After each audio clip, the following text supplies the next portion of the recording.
سلام، وقت بخیر. رو اینجا نلکوزه. خوب هستیم؟ وقت شما بخیره. من یک چند سوال درباره خدماتی که شما گفتین ما میتونیم ارائه بدیم داشتم و معلومات میخواستم درباره اینستاگرام، یوتیوب، تیک تاک و انواع خدماتی که گفتید. عزیز دل، بسیار سوال عالی. تشکر از شما. سوال عمده شما راجع به خدمات اینستاگرام و پریمیوم تلگرام و همچنان خدمات یوتیوب بود. ما در قدم اول راجع به خدمات اینستاگرام خلاصش براتون میگوییم. در قسمت خدمات اینستاگرام دوست عزیز، ما فایلسازی تیکابی اینستاگرام در هر نام، هر یوزرنیم، اکانت شخصی و همچنان تجارتی انجام میدیم. در قسمت فالوور، دوستای گرامی، هموطنان گرامی، خدمات الکترونیکی با ضمانت 100% فالوورهای واقعی به فروش میرسند.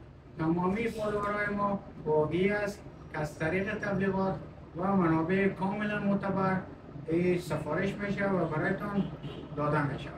فالوور فیلم ما بیجون ما نداریم و راجع به قیمت خدمات میتونین دایرکت پیام بدین، ما براتون معلومات میتونیم.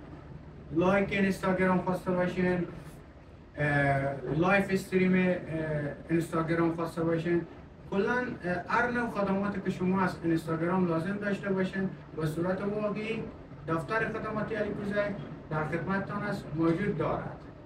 و راجع به یوتیوب، ما ضمانت 100% به شما میتونیم که واچ تایم واقعی بزنیم که به درآمد 100% یوتیوبتان نشست کنه و سابسکرایبر کاملا واقعی مثلا سفارش بدن، ما براتون انجام میدیم. و راجع به قیمت خدمات میتونیم به دایرکت خدمات یوتیوب پیام بدیم و در خدمت شما هستیم. پریمیوم تلگرام سوال داشتیم دوست از شما.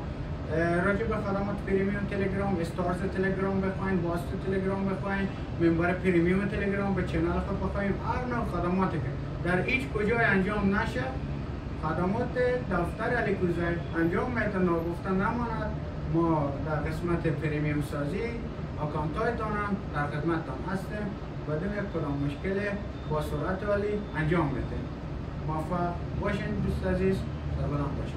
سپاسگزار از وقتی که گذاشتید. خدا نگهدار.